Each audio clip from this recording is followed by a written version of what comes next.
Wednesday, the 14th of February 2024. This evening's show, we go over what went so very wrong at Cheltenham. Last night's pool crashed to yet another away defeat and an insipid display away from Bloomfield Road. We'll also be discussing the future of Neil Critchely, as it appears the majority of the fan base has now turned and wants him out as manager. Or do they? I'm John Aspinall, and this is the Seasiders podcast, match reaction show, a Valentine's Day massacre.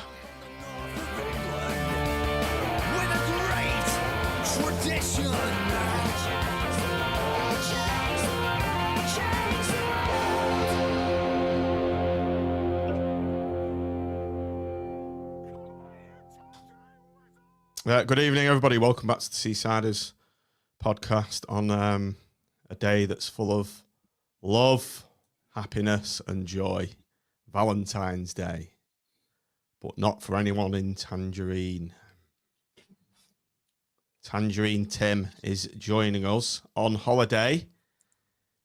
This is above and beyond, isn't it? Yeah, above and beyond. This is for the viewers of the. Obviously, the video that we're streaming now, it's the audio pod. Tim, you are in, I don't know, it looks a bit like a James Bond kind of layer of sorts, doesn't it? Would you like to explain to everyone where you are? Yeah, I'm actually, and there's a certain irony in this, I'm actually in Estepona at the hotel where allegedly Owen seemed to bump into him over. I think Owen's got you. That Raggy tried to get me to go and hunt him down earlier. Just again, Tim. I know on the audio, people I'm hear live from the lair. Yeah, Owen's lair in Espito. What does he own this hotel, or he's got a gaff there, or something? No. I think he's. To be honest, I don't know a great deal. He's got a gaff here, but so. Booked the hotel, and to be honest, it's a lovely hotel, and I'm hoping I don't bump into him over breakfast. So, but that's where I am at the moment, and looking a bit jaded because I've been up since 2:00 this morning. So we flew out at 5:45. So it's been a long day, and it was a long night last night before I left. You mean you didn't go to Cheltenham? I might. Do you know? I'm that sad. I might have actually gone if I wasn't coming out here today. Oh, I was genuinely looking at going and maybe combining it with a couple of nights in the Cotswolds. So how glad I am I didn't. Right. We've also got Nick, Andy and Raggy on this evening. Gentlemen, it's obviously a couple of weeks since we've last gone on, but I think we all needed to come on this evening and to respond what we saw yesterday. Nick. Yes, I think it's going to be a cathartic therapy session, this, isn't it? Where we'll talk about our frustrations, particularly about last night. As we'll come on to, but it's rinse and repeat away from home most of the time, isn't it? Very frustrating, to say the least. Andy, just unmute before you come in. You're still muted. Raggy, all right, good to see you back on the pod. Very unhappy, the pair of you and Andy last night. Have you calmed down a bit, or are you still spitting? I'm just like 99% of the fan base, I'm sure. I mean, there's probably 1% of weirdos out there that think everything's all right, but yeah, not best pleased. Dennis has just said, even Nick is negative tonight. Well, Dennis, we've brought Nick on to be the voice of reason against a couple of other panelists, one with I quite think strong... I'd have my work cut out, wouldn't I, tonight? Like herding cats. Hey, Andy, how are you doing? All right. Yeah. And just, I'm glad I'm not watching Cheltenham against Blackpool tonight as well as last night. Jeez, that was a tough watch, wasn't it? And I just want to get over this this one point.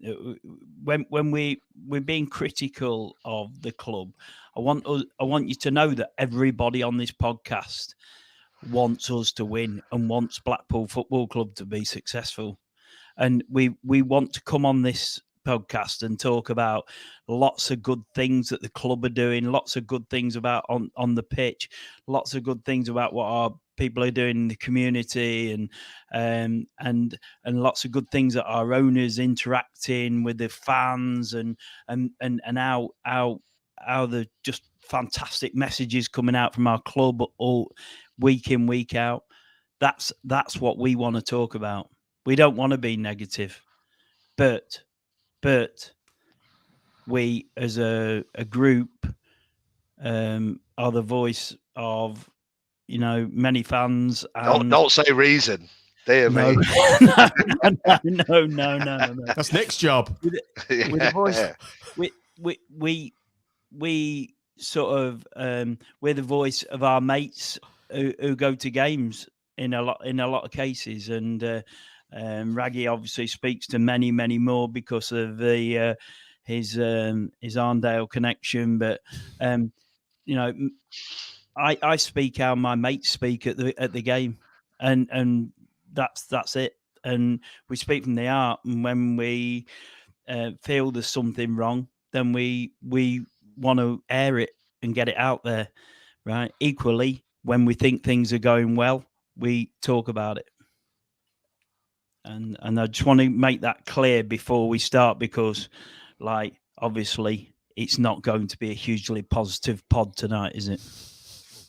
What makes you say that, Andy? I think there's a few frustrations in the fire. Well, we've just had a comment coming in from a certain Mitch. That's actually his real name. I'm literally watching paint dry in my kitchen for a second coat. It's better than watching Critch ball.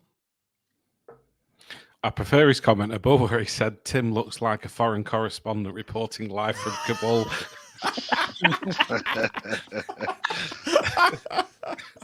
That was brilliant. Oh, quality. Right, yeah, everyone in the stream. Watching Critchley is having a vanilla ice cream without the sprinkles is how it comes across. It's just fully indoor. That says it's not great, is it? It's I turned it off last night. I didn't even get finished the end of the game, to be honest. So I'm not going to comment too much on what happened. Well, I was in sort of late-ish from I was running a friendly game for the kids, and it was like have your tea and watch something with the missus and Eddie, and no one wanted to watch the Blackpool game. And I was like, you know what? What's the point of watching it? What's the point? So I was watching the Traitors instead. So I haven't really seen much of it, just in what I've seen on replay. So yeah, I'm very ambivalent about watching games at the moment. And as Andy said anyway, so I'm just looking through the comments that are coming in. It's a view that's expressed through the vast majority of our listeners and viewers. Let's just bring that one on. Tangerine Army. Evening all. Critch out. Lee Good. Evening boys. Wants him out. Matthew Ronda. I wish I didn't go, but I did. Feel for you. Matthew. Nigel Perrett. I went absolute crap. Can someone tell me why I didn't change it at half time? So yeah, that's kind of the gist. And if you look on all social media and ABFTT, those sort of things, I think it's fair to say, isn't it, gents, that's the mood now. I think the mood has changed, and I think a lot of people who were on the fence with Critchley have now gone over the fence, and I think the vast majority of what the fan base now wants him gone. Yeah, I think last night was maybe perhaps the straw that broke the camel's back for people who were sort of in the camp of give him a bit more time, that sort of thing. It's, we can talk about the Cheltenham game. You could say the same about any number of away games this season, bar the odd decent performance, chucked in there, Bristol Rovers, and obviously Portsmouth being the standout, played well at Forest in the Cup. But it's just this time and time again where we come up against, I don't want to sound like Blackpool, we're great, but, teams who are maybe in the bottom 5 or 6, they're well drilled, well organised. They might be direct in a lot a lot of times. But that's all you need to be. You don't need to be good to beat us. We just have this soft underbelly, and you know that when we go 1-0 down, that's it. You're just going to be waiting till 70 minutes to see substitutions. The Radio Lanks guy said last night, I'd have made 3 subs at half-time. I'm surprised he hasn't. Well, I wasn't surprised he hadn't, because we don't really see it, do we? It's the same again and again. I'll stick 2 subs on at 70 minutes and hope it makes a difference. The only time he did it, Nick, Fleetwood. was Fleetwood away, when we absolutely caned him. Yeah, going into half time. Like, the fans were giving him a lot, telling him to sort it out, singing Critchley sort it out, right? Yeah. And then he changed it up, and we came out and we had a real go at them, didn't we? And we looked brilliant, because we were actually just throwing everyone at attack, and it excited the fans. We loved it. We loved it. Right? Yeah. Okay, we were a bit frustrated because we gave a goal away right at the end, and we were frustrated with that. But my God, what a difference it was between the first half. And that's honestly, I think most of us expected him to do something very similar last night, because it was as bad, if not worse. Let's just come on to the game then itself. Quickly bring up the starting 11, which was Grimshaw, Husband, Pennington, Byers, finally, Morgan, Joseph, Dembele, Casey, Hamilton, Lyons, and Kouassi. On the bench were O'Donnell, Gabriel, Norburn, Carey, Virtue, Lavery, and Ekpateta. Chat in our groups was people were generally happy with that, and finally we get to see Gorgeous George starting a game. Long overdue. Yeah, I think the general consensus was it was a pretty attacking lineup, wasn't it? And you're looking at it thinking, right, well, at least we're going to have a go. And it turns out we didn't. Lyons has come back in. Maybe you could have Gabriel starting. Kouassi, I guess, he's put in for a bit of physical presence, but yeah, it was so poor across the park. Outside of, I would say, probably Grimmy, who it could have easily been probably 4-0 without him, if not more. I think he's the only one who comes out with any credit. But in terms of the starting lineup, I was pretty happy with it. I like the look of it. Andy, your thoughts on that? B's just said, why on earth would you leave Marv out in a game when you know they will lump it? It's a good point. I wholly agree. And it didn't feel like a night where we were going to get we're going to pass it around the back three, that where Marv does struggle. He's never going to be one of those games, was it? No. Like, I thought Casey and Marv should have played last night. Carey. I thought Carey and Oliver Casey and Marv should have been in there, because we knew what was going to happen. But anyway, I see the point of Pennington, and he hadn't done bad, had he, really? So, but Marv was a bit of a standout to me, that we knew what was going to happen. So that's the thing. I think even if Marv's in, they press us, don't they? And we just panic and play a 40-yard ball forward, completely bypass the midfield, and it comes straight back. So you've got Byers in there, you've got Morgan in there, but they're outnumbered in the centre of the park, so they become pretty ineffective. I think you can see it after 10 minutes, and you can see that the opposition have seen it after 10 minutes and know what they need to do. It must be so easy for the opposition when they're doing the homework on us. Watch those, get any number of those games and go, right, that is literally all you need to do with them, because we don't have a plan B, do we? That's it. And it's not, you don't have to be master tacticians or be a brilliantly attacking flair team. You just need to be well drilled, press us, be a bit direct, and we capitulate every single time. It's just rinse, repeat, isn't it? Every manager in the league must just watch those games and just think, like, this is what we have to do. And as long as we stop, getting their ball to Hamilton in loads of space or whatever way you can run. And I mean, you argue about Joseph. Would Joseph be better down the middle? Certainly not on the left wing, which is where he is. I mean, I felt from a bit last night because there's no lack of effort, and he must be thinking, Jesus, why is he playing what is going on? Like Darren says in his comments there that Critchley's too stubborn to change it. That's the thing.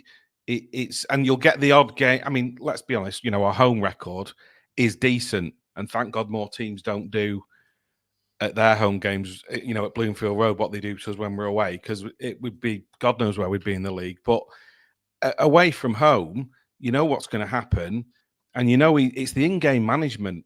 I think he said after on his Radio Lanks interview, they'd asked him something about, he said we were second best, we were poor or whatever, and the interview, why do you think that was? And he said, well, if I'd known why it was, I'd have done something about it. And you're thinking, well, what are you watching then? Nick, Nick, I tell you what, I can almost second guess that they would have actually been happy at half time because we had more possession than them. And it's a repeated observation that keeps coming up in all these interviews. And I remember when Raggy and Fleetwood, I think it was, with that teams keep the ball and we spoke about, it's almost like Groundhog Day, isn't it? We spoke about the possession is all in the wrong places. It's not where it should be. It's in the last third, and we end up hoofing the ball forward at the end of, or messing around with it and creating a 50-50 at best scenario and generally conceding possession. And he keeps doing it. Every one of these away games, it's playing out. We know if we go 1-0 down in any of these away games, we are not coming back. And the only exception to that has been Fleetwood, where we threw away the rule book. But every other game he hasn't thrown away the rule book, and he's stuck rigidly to his system. And so all we're doing is slotting other players into the same system to perpetuate the issues that have created the scenario we're in the first place. And it's absolutely bonkers. And I'm convinced it comes back to the fact that the three of them haven't played football at a proper level. And I think if we've seen the evidence when Critchley has somebody with him, and again, we've said this so many times, when Critchley has somebody with him who knows what they're doing, playing, he's 10 minutes like he's just, but because he's got two people next to him, Tim, just go to audio only. Tim, I think they're doing the Phil. For those of a vintage who remember all that. Yes, boss, that's a great idea, boss. And what he actually needs, he needs somebody doing the devil's advocate and saying, you need to think about this, you need to think about that, and you need to switch it up. You need to, maybe go forward at the back, maybe push an extra man forward, maybe put another man in midfield, whatever the answer is. But all we do is carry on playing this rigid system that the opposition sussed out in the first 10 minutes. And it never changes. Just changing Gabriel for CJ, or changing Lyons and bringing Coulson on, or whatever the change is, or bringing Lavery on for Kouassi, isn't changing the system. And we just stick to it laboriously. And the evidence is it's not a very good system. It's flawed. That's my view, isn't it? It's fundamentally flawed. We actually had more ball possession, 58%, 42, which is it's probably ticked that box in the coaching manual, hasn't it? But I'll just throw a few more stats out for you. XG, Cheltenham 2.32, Blackpool by the way, 0. you're struggling with me a bit with It's just breaking up a bit. Description. I think John said if you try audio only, it might. It might. Yeah, just knock the video off. Just knock the video off, and we'll get your audio. Yeah, as I was saying, 2.32 xg to them to our 0.26. That was actually 0 at half time. 0. I've never seen that before. 16 shots on targets. They had 16 to our 3. 8 on target to our 1. Big chances 3 to our 1. I can't remember that. Yeah, so I think that tells its own story for me. Well, it's yeah. Well, I like everyone else, when the team come out, I thought, well, that's all right. And then after 5 minutes, I said to Carver next to me, "You can see where this is going, this game." And the problem when you can see where it's going after 5 minutes, we all know he ain't going to change anything. So it's not good. It's the first time I've watched a game where I actually thought the players weren't trying. It's hard to say they don't try, because they do try, but they weren't buying into that last night and playing like that. Definitely. Husband's on the floor pretending he's injured a couple of times last night. I don't know what that's all about. Casey looked like he was bleeding, buffering at one point, running that slow. I don't know what was going on with him. Hamilton might as well not have been on the pitch. If he's not going to run at people, I don't know what he was doing. It just looked to me like the first time where the players had thought, this is no good for us. We're not doing it. Do you think he's lost the dressing room? Well, that's the first time I've thought that. And I don't want to say the phrase really if they're not trying, because I do think they try. Of course they try and they put effort in, but it just looked like they weren't sold on that idea last night of playing like that. And it's the first time I've thought that watching them. They've always tried to play it. Sorry, go on. No one will ever Aaron's convince. Sorry, Nick. No one will ever convince me that a footballer goes on the pitch not to try. No one will ever convince me, right? However, there's a massive difference between busting your balls when you're on that pitch to get a win, or at least drag something positive out of it, right? Busting your balls on that pitch, right? And good managers get players busting their balls on that pitch for the group and for the club and for the fans. Yeah, right? they're not doing. And they didn't look like that at all last night. It didn't at That's all. right. That's and whether that's a turning point for the players as well, I don't know. It's so disappointing for everyone. We looked at the results today, the old away results, and the clubs we're playing against, and it's not disrespecting clubs at all. But we need to believe that we're greater than this division and greater than these teams. And I just get the feeling like the whole club's accepted that we're probably on a par with the likes of Cheltenham and Stevenage and Wickham, and it's pathetic. I can't stand it. Can't stand second best anyway. Blackpool Football Club's the best club in the world as far as I'm concerned. We all know the ins and outs of football and money and size of clubs and everything, but if the club's doing everything they can do and the best they can do, and everyone's trying their hardest, then you can live with it, can't you? That's all we ever want. I'm not sure that those results, those results, Raggy. I'll just read out that post that you put out. Lincoln 3-0. These are all away games. Lincoln 3-0. Wickham 2-0. Drew 2-2 at Charlton. 3-3 at Fleetwood. 2-1 Cambridge. Burton 1-0. Port Vale 3-0. Stevenage 1-0. Cheltenham 2-0. It's grim reading to say the rest. It's shocking, but we also know the performances that have gone with that, where it wasn't like we've been beaten in them games. Oh, we probably should have won them. We shouldn't, barring the Fleetwood one in the second half. What should we have won? The fans forced that change as well, didn't they? The nodding dogs. Well, yeah, people discontent, but that's not what it's supposed to be about. And like Tim said there, was it Tim or yourself, whoever said they were listening to his interview? I can't listen to his interviews, but saying about, in fact, it was Nick saying about he didn't know what the problem was. Well, if I knew the problem, I'd have changed it. I mean, that says it all, does it not? And he isn't going to change it. He's not. He doesn't. He's not great. Them two nodding dogs with him, the Boswell brothers, they're no good. We've seen it before with when he's got a good assistant, it seems to change him. Maybe that's the answer.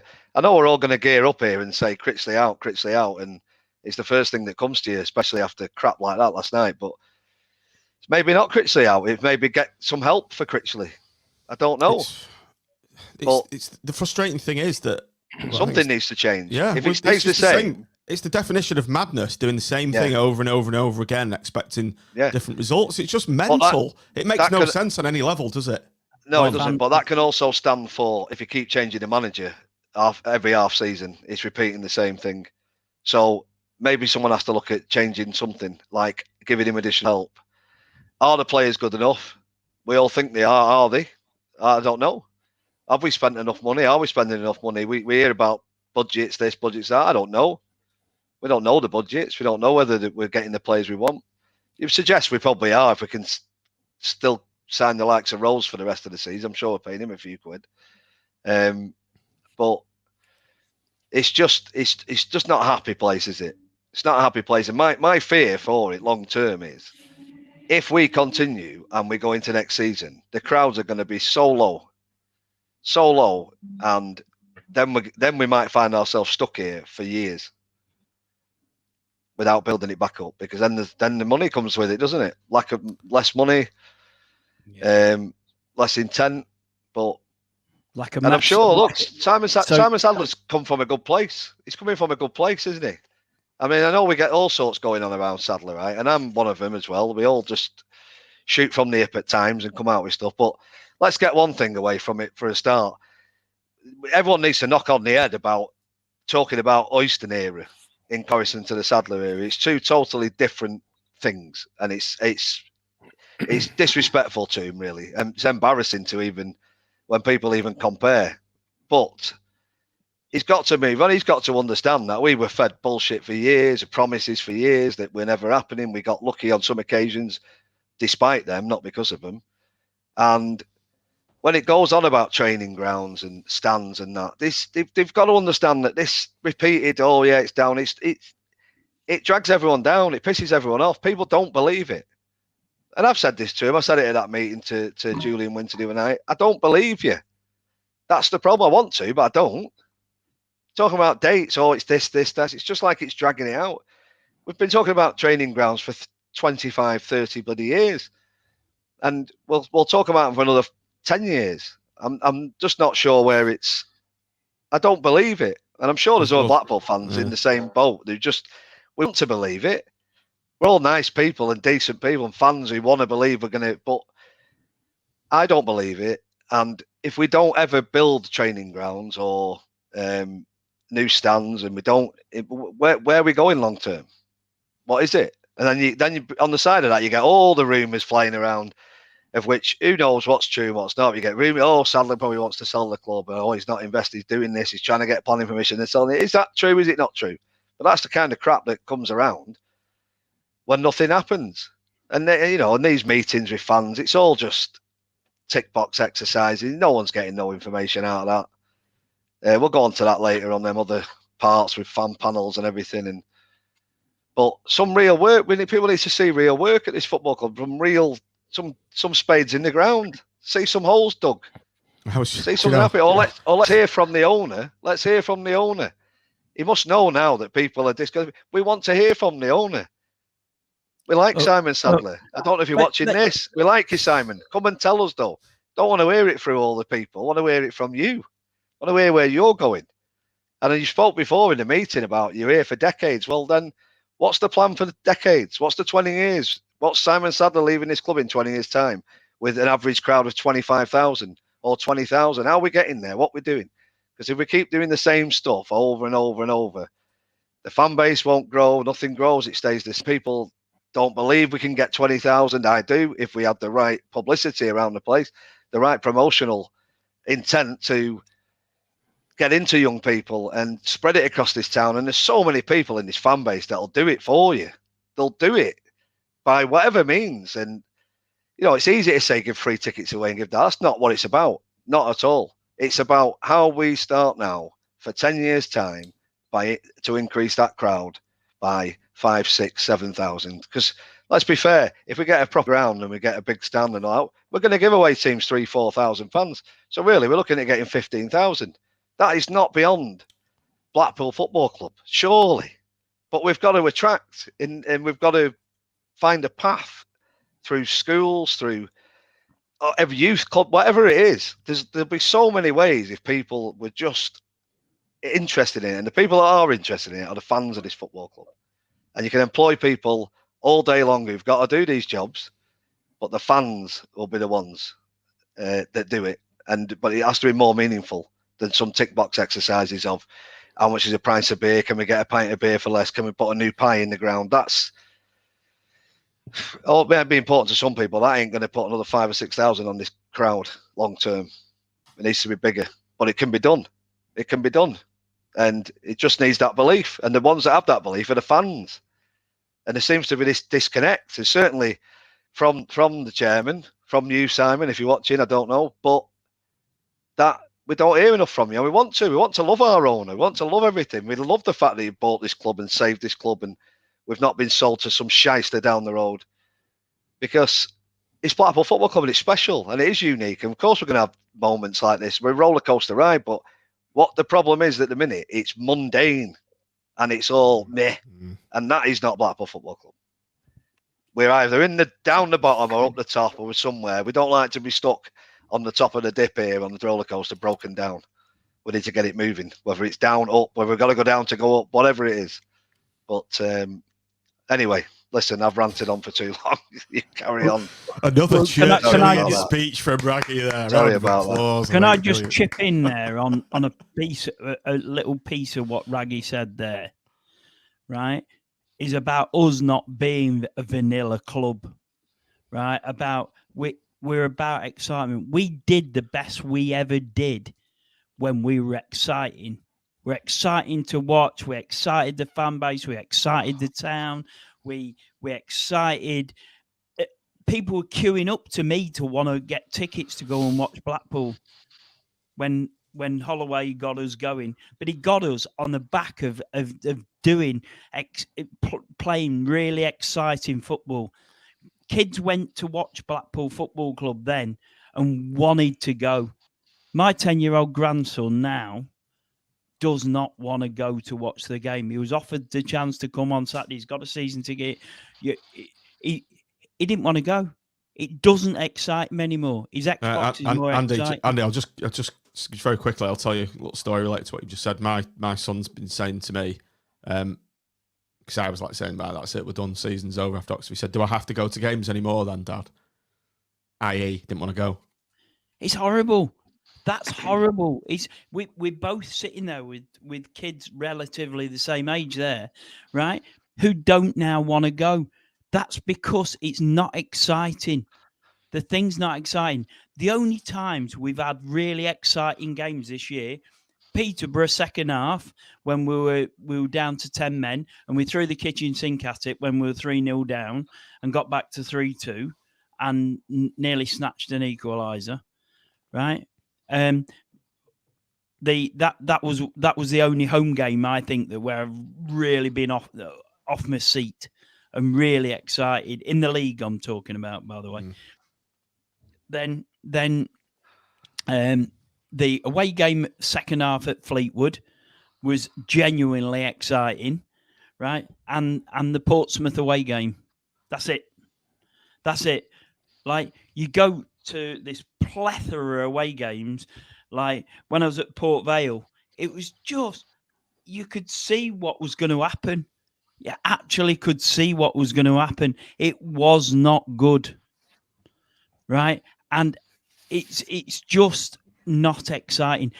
Critchley is not doing putting out a team playing exciting football, right? That's not where we do our best, right? Excite the fan base, get people talking about it in a positive way, right? And let's go out there and then, as Raggy said, we'll sell it to fans. I'll get people to come. I constantly talk. I work in Bolton and I constantly talk about our football club. Every notice in our golf club is written in tangerine, right? Because I care so deeply about us and how we are, right? But we're not exciting at the minute, and we need to be exciting. right? So For play me, Andy, exciting brand of football and bloody entertain us, right? And if we lose, we lose. But at least we've had a bloody good go. Okay, and it might excite the players. Let's address this comment. I think we've, from MB, I think we as of a fan base have become quite entitled since 2010. Nick, let's come to you on that. Yeah. What does it mean first, by the way, before you go, Nick? What does this entitled mean? I read it a lot. I do. Mate, does it mean that we think we should be in the Championship and that's it, and we shouldn't be in League One? I don't know. I think the What's wrong with that? No, I'm not saying there is. You asked me what I thought it meant, and maybe MB can explain it. But yeah, there's no God-given right. You've got to earn it. I think someone's made a comment, Dave Osmond, that you've got last season as well, where it was really tough, wasn't it? And then followed on with what we've seen this season. It does become like, it can't be. I don't think we're necessarily, saying you've got to go back to Holloway days and we'll score one more than you. We're not necessarily going to do that under Critchley, but bloody hell, it'd be a damn sight more entertaining than sitting and watching what we saw last night and umpteen other games. And I think Raggy was saying before, have we got the players? I certainly think we've got the squad to be doing better than we are. Not necessarily saying it's top two, but playoffs, we should be getting into the playoffs with this squad. I think Mitch said in the WhatsApp chat earlier today that it's like a system that's like a straitjacket, and that's what it feels like. That we're talking about before whether last night looked like the players didn't believe, and that's what I thought. I don't think it's that they're not trying. It's, are they going out there thinking, I think back to the days of whether you want to go back to Holloway or even further back to Billy Eyre, and both of those teams, they would literally run through a brick wall for their manager. Do you know what I mean? Whether it's playing out of position or asking him to do something a bit different, they all bought into it and they all bought into the system and they believed, and it makes such a difference. And I think looking at last night, I'm not sure the players do believe in it anymore because, body language, performance, whatever, it didn't look like there's anybody prepared to run through a brick wall. And I think you need that as a bare minimum for your team. So is it going to change? I don't know. I think the point of a number two is an interesting one. And I think that if he's not going to get rid of him, and I don't think he will, he's kind of backed him as the man he wanted at the start of the season, that we do need that experience. Somebody to say at half time last night, right, this needs sorting out. It's not going to change in the second half. Make some bloody changes or change your system, if not your personnel. And without that, I mean, what sort of run will we need to go on now? You're talking promotion form, aren't you? And how is that going to happen all of a sudden? Yeah, we're good at home. You'd probably have to win most of your away games, starting at Peterborough on Saturday. And that ain't happening, is it? I know, and I'm laughing when I'm saying it because you said before, John, the definition of madness. If we're not going to fundamentally change this system, then how are we going to start picking up the points? We're not, Nick. As simple as that, we're not. And I like to think I'm quite considered and balanced in my view, but it's rinse and repeat, like Tim said, and it's very frustrating. Let's address this comment that's just come in from Dave Jenkins. That was quite interesting. Grayson was let go because Mr. Sadler said he had realised we weren't entertaining people in a town that exists to entertain people. We are here again, surely. Yeah, well, I think I don't know whether Simon Sadler's mindset's changed since he's owned the club now for a few years. I mean, it's a thing to say, isn't it? And he'll have absolutely meant that.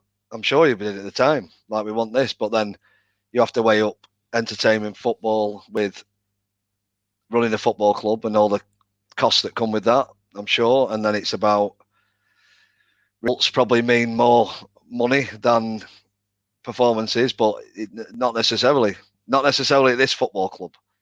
That's my point. I don't think it is at this football club. I think the entertainment is one of the things that's the major factor in getting people there. But you know, for me, Raggy, it's you know, entertainment's obviously a good thing, but for me, it's desire to win games of football. I'll forgive, a crap team. I'll always forgive like not so great players as long as they put the effort in. You go out to win the game. I don't mind losing. I don't mind losing as long as you go to win the game. I wasn't disappointed, really, after the Charlton game at home. I think it was Charlton where it was 1-1, but we'd had about 20 shots at goal, and we really tried to win that game. I think Rhodes missed an open net, didn't he, with the bar and the post, and well, you can accept that, can't you? Yeah. Because that's football. That's the way it is.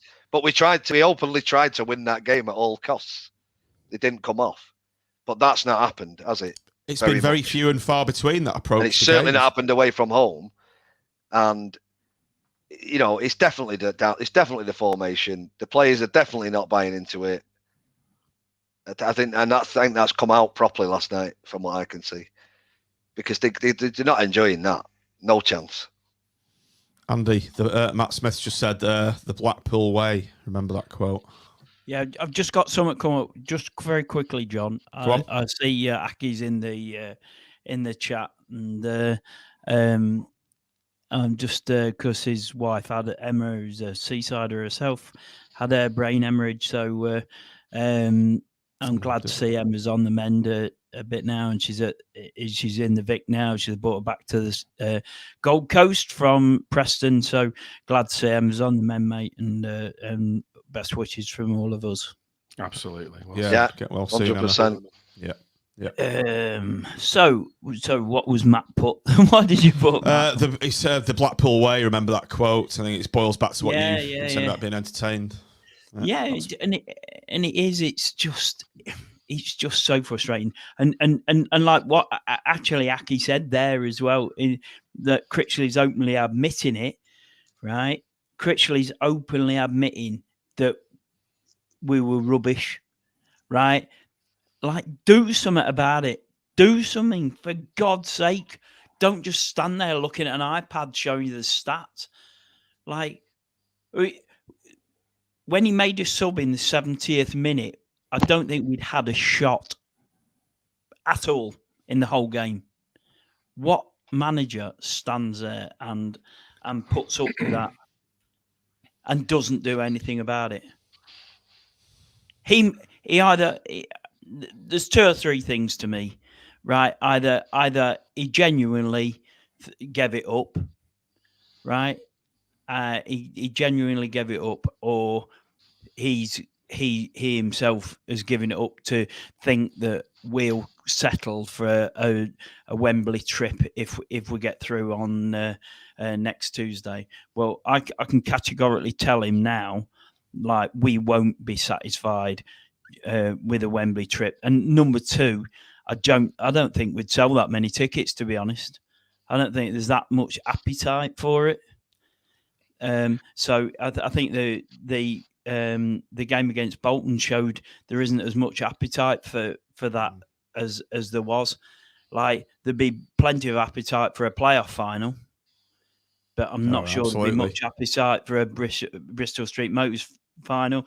I might go if my grandson wanted to go. I'd probably go, but I wouldn't go if he didn't want to go. You know, let's have a quick listen to Critchley's post-match interview. I've just dug it out. I think it's been referenced quite a few times. Let's dig out the all. Let's have a quick listen.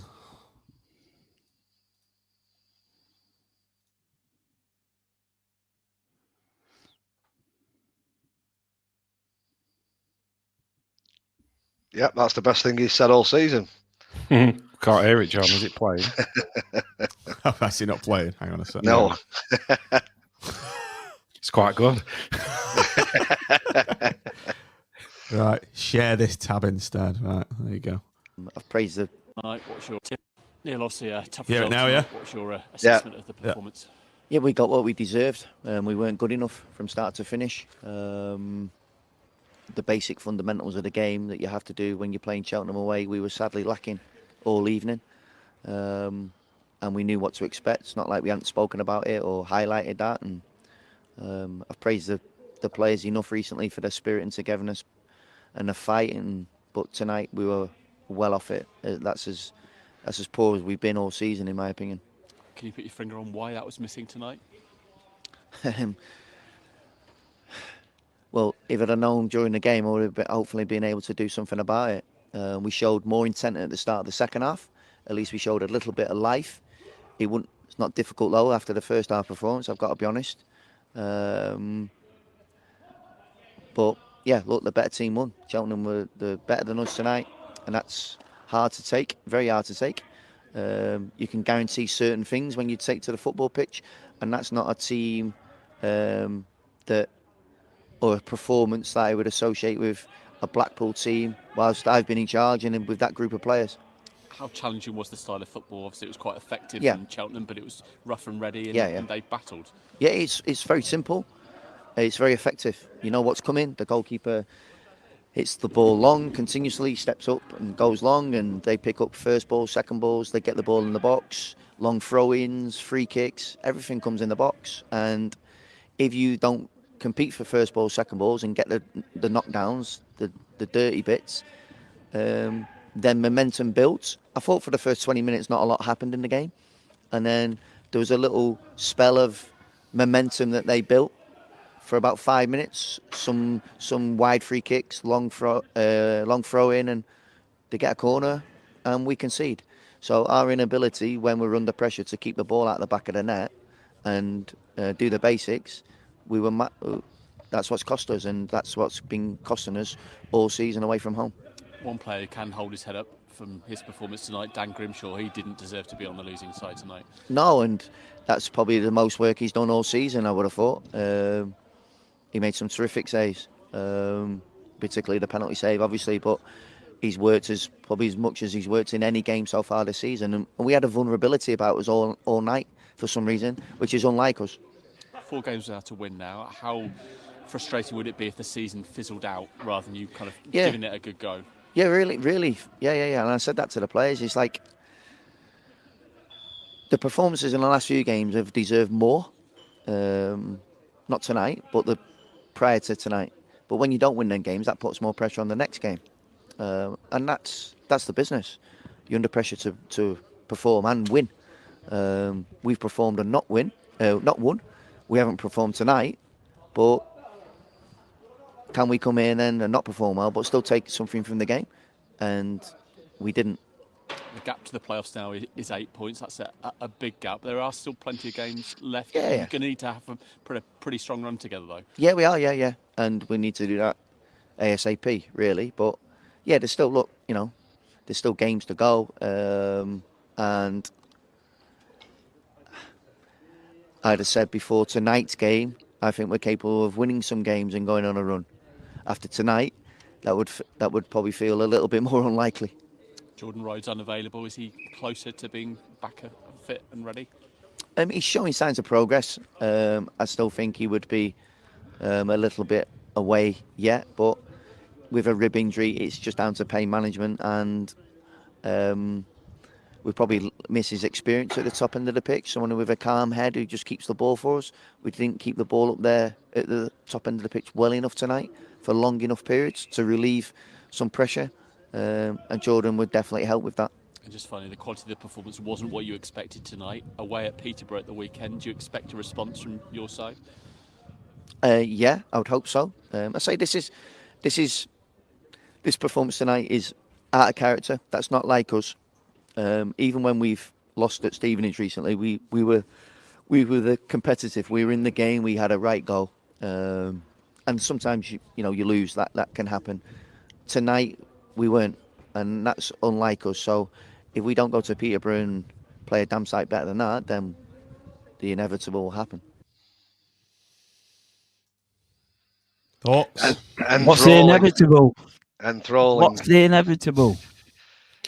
Well, like I said before, it was the comment of it had known what to do, it had done something about it. Yeah. It's the system ultimately, and I don't know if it's stubbornness or just this blind belief in it because of the home form and the odd away result chucked in, or the cup form, the Forest half an hour in the second half against Forest, whatever. It's almost like that keeps it ticking over to go, well, yeah, it's working. But then you look at last night and however many other away games, like he's just said, you don't have to be great, well drilled, well organised, and you'll beat us. Is it going to change? Are we where are we going to pick up a run now between now and the end of the season? There's plenty of points to pay for. I get that. But we're undoubtedly probably going to be talking about more similar performances as last night, because we're not going to change the way we go about things. So, yeah. So that's the first time I've listened to Critchley this season, and I don't know what he sounded like in the other interviews he's had, but he's got zero belief that anything's happening there in that whole interview. You're not going to run through brick walls for him based on that, are you? No, he's lost himself there. Look, so he's probably right. What he says, he's probably had a moment of truth there, Nick, when he said, "If I knew, I would have changed it." Because he sounds like I'm out of ideas here. I hope so. Are you going to get? You're expecting a response from Peterborough? Well, I hope so. He should be saying you'll get a response. Never mind all that. Well, Raggy, if that's not if that performance last night wasn't us, was us at Lincoln? Was out of character, he said. Was it us at Wickham? Was it us at Cambridge? Was it us at Burton Albion? Was it us at Port Vale? I mean, come on. It's the only difference between that one and the others is that was the worst. That was the worst. Yeah. I mean, even when we go back to the first half at Fleetwood, let's be fair, we had a couple of dangerous attacks and we had shots in the first 15 minutes, right? So it wasn't as bad as last night, and we were. It was lucky last night that was a more tempered fan base that travelled there last night. I think if that had been our more vocal element, I think they would have properly let them know at half time what was going on, right? And luckily we had them at Fleetwood, and it forced the change, right? If we'd have had a vocal element there last night, I'm not degrading those that went, because I think it's fantastic they would go, but they were probably the more accepting. So, a lot of them would be the more accepting fans.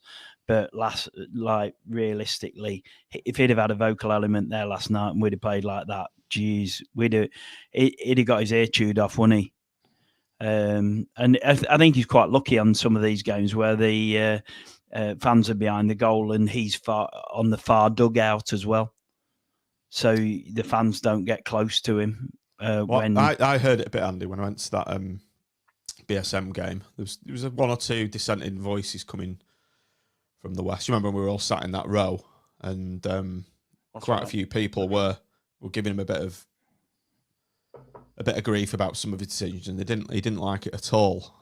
So do we think the fan base is turning or turned? And let's go around the room then. Critchley and out. It sounds like it, but as I was saying before, we can get mixed up ourselves in rinse and repeat, keep changing managers. So, and we have seen him perform better when he's had somebody with experience and football knowledge alongside him. Maybe that's the answer, but something. Because if that's not the answer, then yes, it needs changing. Something's got to change. Something has to change. Yeah. I think the assistant manager or the manager. Look, I it's no secret. I've been out for a while. I've recently, over the last few weeks, certainly around Christmas time, and I was definitely, he's going to have to go here. He's got to go, right? And anyone could see that with the performances weren't good enough. And and he clung on by some home wins and things like that, which have since dried up. And I think I would turn around and say, right, if the Boswell brothers were going to go, and I'm take Raggy's analogy of those two. If the Boswell brothers went, right, and he came and he brought in Stuart McCall back or whoever, and Gary Bowyer maybe. Bowyer, Tomo. yeah, something like that. Tomo. I mean, like my view would be Tomo and Dobby and Tomo with him, because I think Tomo and Dobby properly get it. They get the fan base, and they get how to excite this fan base, and they understand. They genuinely understand our fans, right? Whereas Critchley doesn't anywhere close understand our fans. But if anyway, along those lines, we've been talking, and they were to come in behind him, and he was going to give him a go with them to see what happened. Then I think, okay, I'll have a go. But I'm in the out camp, I echo 80% of our fan base. I think, the votes today have been 80% out, and I'm sorry to say, and that's how I feel.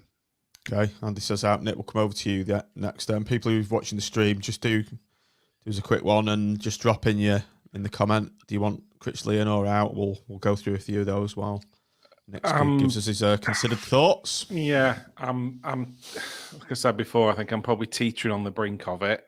I think it's just doing something with an assistant who's going to tell him as the bare minimum.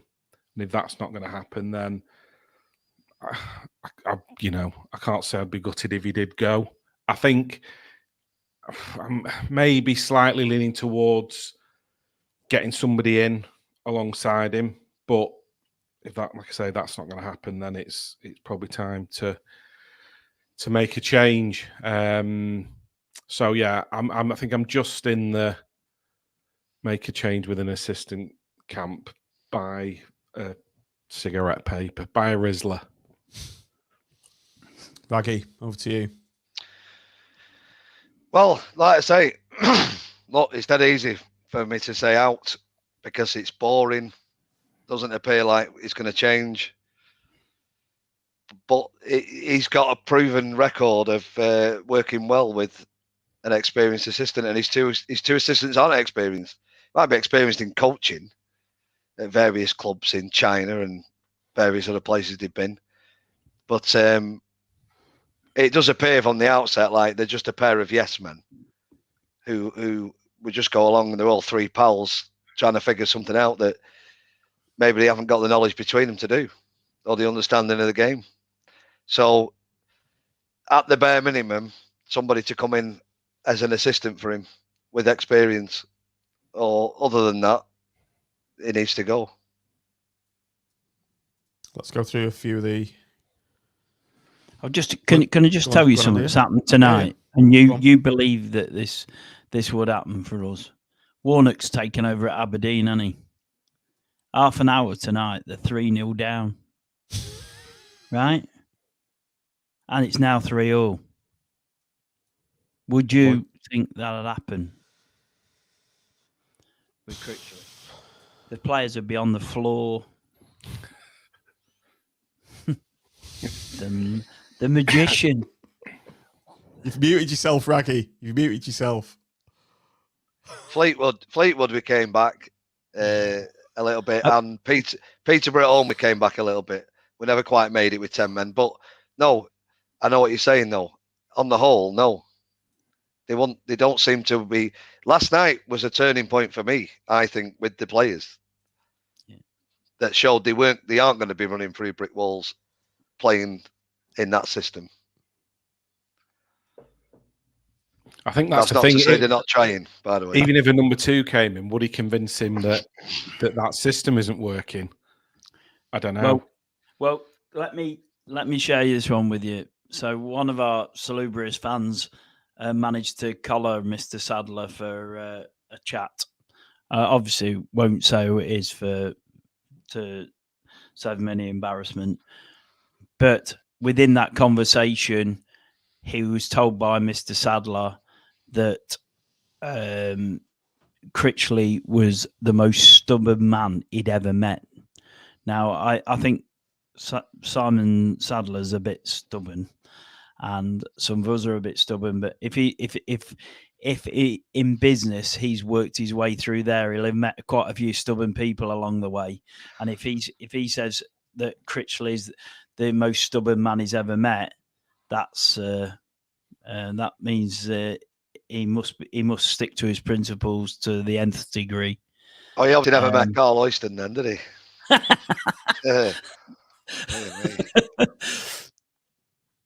Yeah, but a never-ending revenge mission. But you can't look. It can't. It can't go on, can it? It can't go on like this. In the words of Mick McCarthy, it can. Oh, it can. It can. But we're a fan base that's genuinely had enough now. I think that even those that are wavering slightly are saying. Look down those list of comments, Andy, that we've just had coming in. I'll quickly flash hello. Tony Lawson out, Craig Perrin out, Craig Regson out, Brady Skellington out, Rocco out, Matthew Warrender out. This is the problem for next year. What I was talking about, it's becoming boring and mundane, and it's going to affect things next season unless something's addressed in the meantime, and there's some positivity and some intent to be promoted or something that's going to go on. Because if he decides to stick with him in its current format for the rest of the season and maybe see it out into summer and all that, then there's going to have to be some mega positive drive over the summer. Otherwise, we've got our core fan base, we know that, but it'll be 6,000. It'll be gone from near 10,000 crowds unless we're giving half the ground away, and that's sad. It's sad. It doesn't need to happen. Doesn't need to happen. J4A's just put in the comments about even the wins are boring. Yeah, I agree with Jay. Yeah, he's right. Yeah. He's right. Yeah. But this is what we're talking about: excitement. I understand the 2-0 wins and or whatever it is, right? That satisfy him and think it's all brilliant and stuff like that, but it's not exciting. And that's what we're going back to with the kids earlier on. The kids don't find it exciting. If I wasn't going to see my mates at the game, would I go? Probably not. It doesn't excite me to go.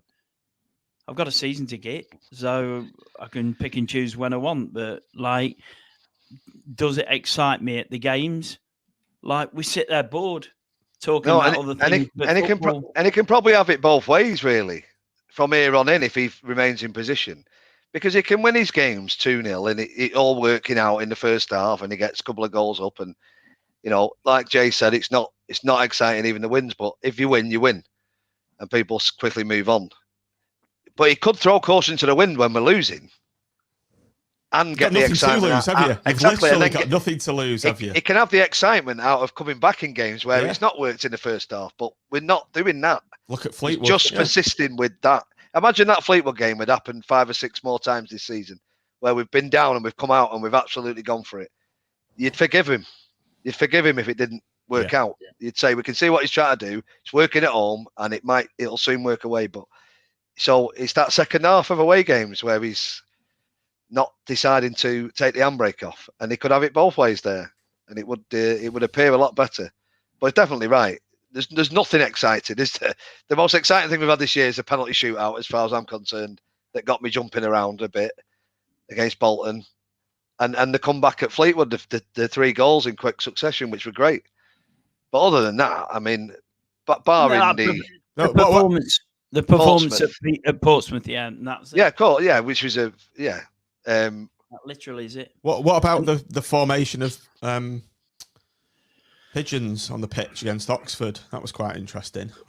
I was actually watching them probably more than the game at one point. There you go. Watching for about 10 minutes and then thought, bloody hell, what am I doing? What is this got to come to? Looking at how pigeons are lining up. Grass seeds. Even they were in a 3-5-2 or whatever it was. 5-3-2. Yeah, just passing the grass around the back. It was. In the south, we were celebrating the fact that the groundsman had put the seed on the pitch. Go on there, lads. Oh, he must have been over there and then in that clump, and then they fly off over to the other side. They actually got in the way of an attack as well at one point, didn't they? Oh my God! Here we are talking about bloody pigeons on the pitch. Oh dear! And that's the most exciting thing that happens in a game. Athos has just dropped this in. Roses are red, violets are blue. I love you more than Critch loves 5-3-2. I think we'll leave it on that. Joe's got his in Critchley We Trust flag, hasn't he? He has. He'll have to be having a ceremonial burning of it, I think. But I think in chats that I've been seeing this week, there's lots of people travelling a lot of miles to up to home games, and from all over the place.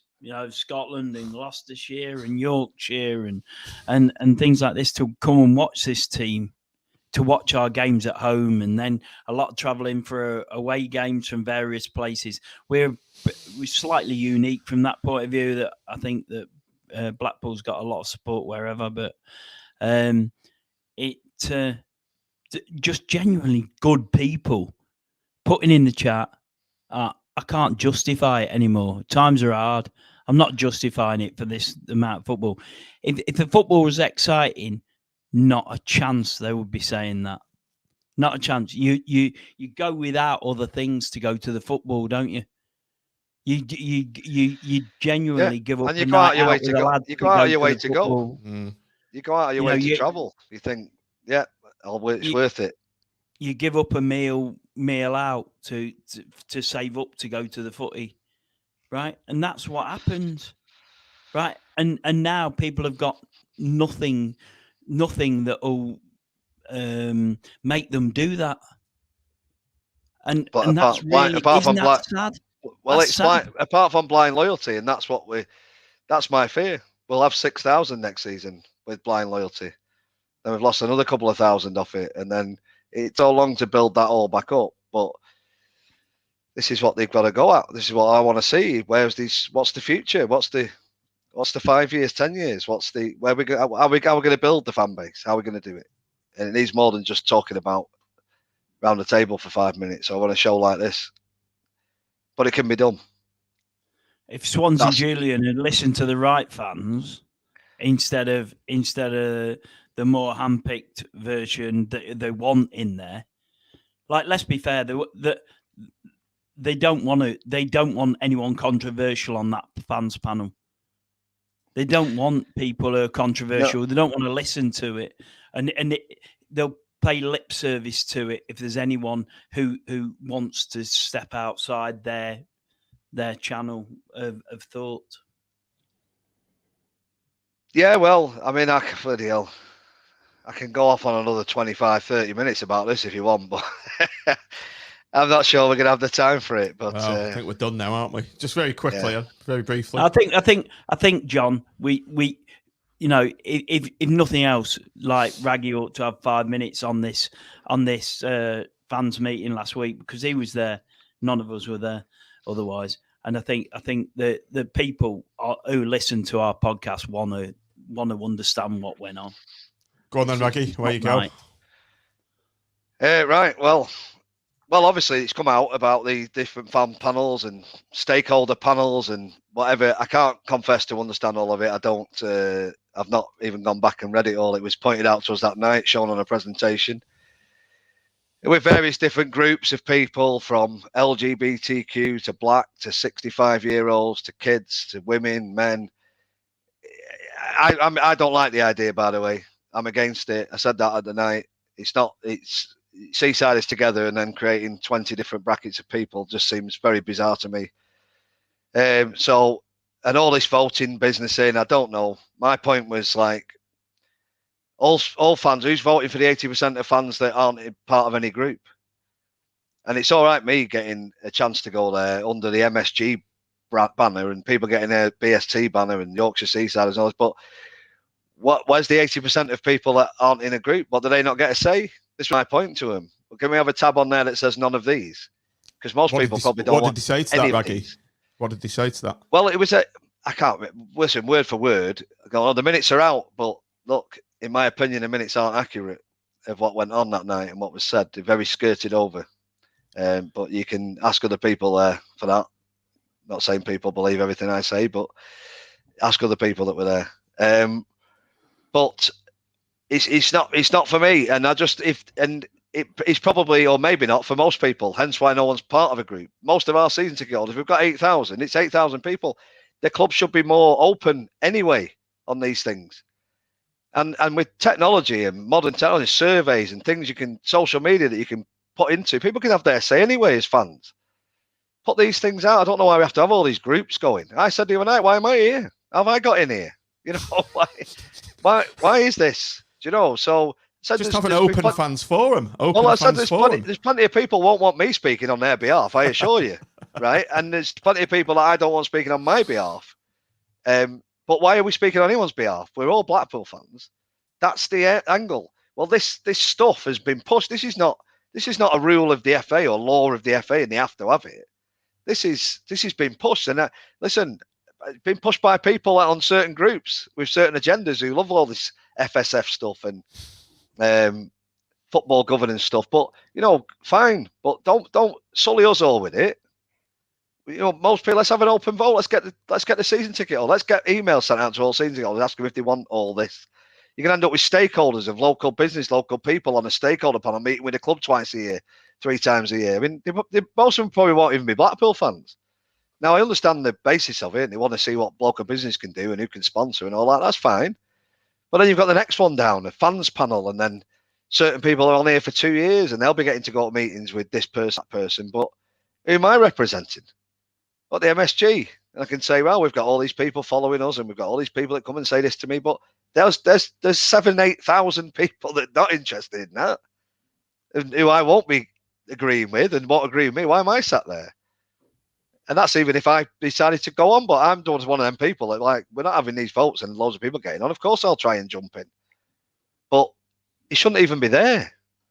And this all these brackets, and I know the world we live in is a bit woke and everyone's got like a little bit of this, but we're all Seasiders. Who cares? Why have we 60 different, 20 different brackets of people all of a sudden, all wanting different things? And yeah, listen, go away, sort out beer prices and sort out smoking areas and sort out what colour the paint is under the stand and all that. That's great. But look, let's not lose sight of the bigger picture, because that all just damages everything for me. How are we building this football club to become a championship club again with 20,000 fans in there, a new ground, a training facility where players want to come in, playing decent football and with an intent to be where we are? You know, Julian came out with it, Julian Winter. I said, where do you want us to be in 3 years? Fighting at the top of the championship. Well, that's great. That's the start. How are we getting there? Because it's not like we are now, or it certainly doesn't appear that way. But the biggest point, and I made it that night as well, is look, let's try and reverse it and be positive in this club. But it's got to come from the club. Everyone loves that club. They're waiting on every minute for information coming out of the club. They want to, because we're invested emotionally. People are driving all over the bleeding country watching the team. Of course, they want to hear from it. They want to hear from Simon Sadler as well. And they want to see progress, and they want to know that everything's going to be all right in the end. That's what we want to know. We want to know that we're not going back to League Two. We're not stuck in League One for 30 years. We're going to have a go. And I know nothing's guaranteed in football, but we've got a better chance than most, because our fans are better than most, and you know as well as I do, and everyone listening to this, once that ground's rocking, it's rocking. Once the town's buzzing, it's buzzing. And nothing stops us. Every time we can see it coming, we get on that crest of a wave and we're gone. And that's why we're in playoffs. That's why we're the most successful team, because the town just has a party, gets on with it. And listen, I know you all know it's true. That's the way it is. But it's us that needs to do that. But we need the club to get us at it. Get us at it. Get the fans at it. These kind of meetings are not going to do it for me. I mean, it's only my opinion, remember. 80% of the fan base might think it's a great idea, crack on. And that's the way it'll be then. But to me, that is just setting all these little nice little boxes and la-di-da in it. And yes, we've got some Cruz Campo in for £3 a pint. That's wonderful, but that's not doing anything. So, yeah, that's pretty much my bit. We dream the same dream. We want the same thing. Yeah. As Belinda Carlisle said. Yeah, I agree. We should just fling the doors open as we used to do in the past. Fans forums, a good dialogue between the owners, directors, and the fans. Not segregating. Yeah, I did ask why it can't be shown live in the modern Why can't it be live streamed? Do you know? Yeah. I can't even remember. I can't remember the response. I mean, you can imagine the response will be something. I can't even remember, to be honest. So I don't want to quote anyone, but you know, they do it because certain things can maybe get said. They don't want to go out there, but you know. But what's the worst that can happen? I don't know. I'm pretty open book, as you know. I just say stuff, so I'm not bothered. But what's the worst that can happen? Exactly. Well, but if they could even record it. Yes. Edit it if they don't want certain things to be said or broadcast. Yeah. Then send it out. Yeah. There's ways, isn't there? There can be a delay, can't there? I'm pretty sure radio's not exactly live, is it? They'll be able to have a cut-off point if someone comes on swearing their head off. Sure, they can do something. What's the worst? Well, it's the will to want to do it. Is my point? The will to want to do it. There's a lot of exiled Blackpool fans. There's a lot of Blackpool fans down south as well. I'm sure they'd love to be informed. And of course they would. All around the world. Informed of what's all going around on. the world. Yeah. And everyone sat at home. Most people can't see any of this anyway. Sat in their homes in Blackpool. They want to hear it. Yeah. There's so many things we spoke about that night in there about season tickets. My point was not so much the pricing. If you have something good, they will come. And it was more about this realising that people haven't got 350, 60 quid to come at the start of the season and bang it down on the table in Blackpool. There's not a lot have got it. This 12-monthly plan of subscribing to it, £30 a month, £35 a month, 12 months of the year. Start at 3 months proud of the season. We spoke about this. We spoke about this, didn't we, at the weekend? You start at 3 or 4 months in advance. So if you pull out, the club's still got vast majority of the money. If you pull out near the start of the season. I get it. Look, and some people with the club might be listening thinking, oh, yeah, that's all right. Are you putting the money up front? Someone's got to. I understand that. But if you're buying into Blackpool Football Club for 20 years, for decades, as has been stated, then this is the place, surely, to go and try and do something like this. Because you could go £35 a month over 12 months is what, 420 quid. That's dearer than a season ticket now, right? But include all these BSM Cup games in it, and then you've got your ticket already for it. That shouldn't be 15 quid, isn't it? But it should be a tenner. Yeah, but it's 10 or 15. It's not really. You're going to get no more fans. People are going to go who want to go. 15 quid to a tenner is not really going to stop it. But guess what? If it was already part of your card, already part of your season ticket, and you're on a subscription fee every month, people are paying for Netflix, Paramount TV, whatever it is now. This could be now. I understand the problems with it, but surely they can find a way around these problems by like starting payments 3 months early. Some people are going to cancel it, aren't they? This is one of the problems they've got. You've not got the chunk of money up front for the season, and some people are going to try and cancel it. Well, you've got to start it early, and then you've got to have sanctions ready. You ain't getting back on this system again if you pull off it. It's as simple as that. But a lot of people will still go and pay up front anyway. I would. I'm fortunate enough I'll go and get my season ticket up front. A lot of people will. But this will give so many people the option. It'll be £35 a month for adults. It'll be £20 for under 18s. It'll be whatever it works out at. And this would drive people. And promotions with the schools, and get into the schools and get local businesses involved in sponsoring memorabilia to go to schools, hats, scarves, tops. These tops are a £5 out of a bleeding sweatshop in India or whatever they can get them at, the retail price, cost price, whatever it is. Now, I know it's not all as simple as this, by the way, but you can see there's an avenue, in my opinion, where they can do something. Get the players in all the schools in Blackpool and twice a season, Blackpool Football Club Day. Send someone in with a big presentation like they did the other night with that fans panel thing. But the history of Blackpool Football Club. Let all these kids hear about the history of Blackpool Football Club. And you're in a historic town here where millions of people come every year. every weekend.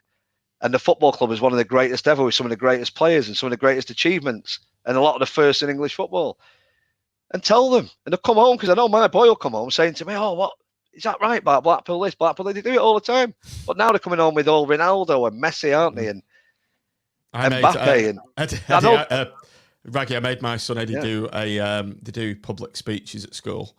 And I made him do the history of Blackpool Football Club. And I made him drop in the Ballon d'Or fact, and he said there was loads of teachers in the school. Like, what really? Blackpool won a Ballon d'Or? Yeah, they said exactly, one of 3 English clubs. I mean, it's amazing. But this is our club. It's our club, and these things happen at our club, but we do not do anything about it. But we've got the opportunity to do it. We've got a Blackpool fan who owns the club. We've got a Liverpool club, a great club, and just this positivity and this intent. And if he intends to be here for 20 years, leave this club with a fan base of 20,000 and a historic moment across the town where most kids are wearing tangerine. And what more can you want out of that? Okay. We've brought him up in previous pods, haven't we? About and my obvious was about how we built games up and genuinely how unexciting the social media was. And then they put out a few things for one game. You know, it was mentioned. Understand how you do that. Understand how you excite the fan base. I'll tell you a very quick story here. When we were not long after the Oystons went, right, we were trying to sell tickets for a game, and the fella who's just spoken, right, did his bit, and he went on AVFTT and social media, and he got people to put it out that the tickets, there was only 200 tickets left, there was 100 tickets left, and things like that. There was still about 1,500, 1,800 still to sell. And he pumped it and pumped it and pumped it till everyone was running to the ticket office to get bloody tickets, right? Yeah, and then suddenly there was massive queues. There was massive queues at the ticket office, and they're all going, "Oh, I've got, there's only 200 left. I've got to go and get them." And like there was like 1,800 left, and then suddenly what happened? We created a sellout. Yeah. Right. And I'll tell you what, a lot of that was done on the back of Raggy creating a hysteria around the tickets. And you gotta come. And that they did that on Sunderland Till I Die. If you've watched that documentary, they did something similar and they sold out the ground. I think they lost, obviously, but like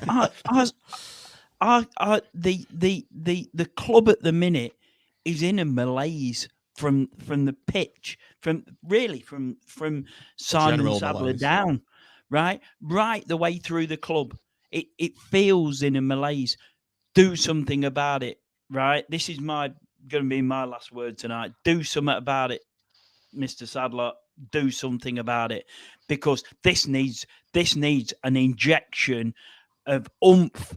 Someone here needs to kick up the backside and do your jobs and do it really, really well over the next sort of 2 weeks, right? And my biggest thing would be to the owner to get rid of Critchley and then replace him with someone who understands this football club and this town. Yeah. That's my biggest thing. But all the way through, this club needs to get out the malaise that we're in, right? And this club needs to get an excitement about it, right, that we all believe in. And if I don't care if we don't go up, I don't rightly care about that from this point, right? What I care about is we create a massive platform for next year that will sell the season tickets that Raggy's been talking about, instead of losing all these tickets, right? Because we carry on what we're doing now, we're going to end up ending the season in malaise, and then we are in a massive whole load of trouble. We'll end up with the South Stand closing on a league game. That's what we'll end up with if we're not careful, right? And none of us want that here, do we? We want this club to be successful. So let's get out this malaise, right? And that starts at the top from tomorrow morning, in my opinion. Okay, let's see what happens then. 2-0 away win on Saturday. We're finishing on a positive. Come on. That's it. Easy. We always seem to pull it out of the bag, don't we, for these unexpected away trips? Yeah, 3-2 win from 2-0 down. And all will be well in 3 the world. subs at half time. Yeah. just one little thing just before we go. Phil Hornby's spotted a slight flaw in your direct debit subscription service plan, Maggie, and that is it's only off the cuff, mate. Yeah. Lots would be cancelling their direct debits after last night. It's only off the cuff, but they've been months in advance, so they lose. They lose. John, by our plan of direct debits, they'd be finished the season about nearly now. Anyway, so they'll have paid until so they can't cancel. It's a master plan, absolute master plan. You're paying 3 months in advance, so they'll have paid through till the end of the season now. Anyway. Oh, well, so you Phil, might as well carry on. Yeah, that's your plan, Scuppered. Right, everybody. Thanks for your input and your passion as always. Great to hear everyone's views on the panel. Some really stirring stuff at times. So let's hope Blackpool do get themselves out of this horrible general malaise that we're in and miraculously somehow beat Peterborough, get the season back on track and go on another perfect 10 run. All that's meant to be said is thanks for watching, everybody. Thanks for downloading. Do like and subscribe if you're on YouTube.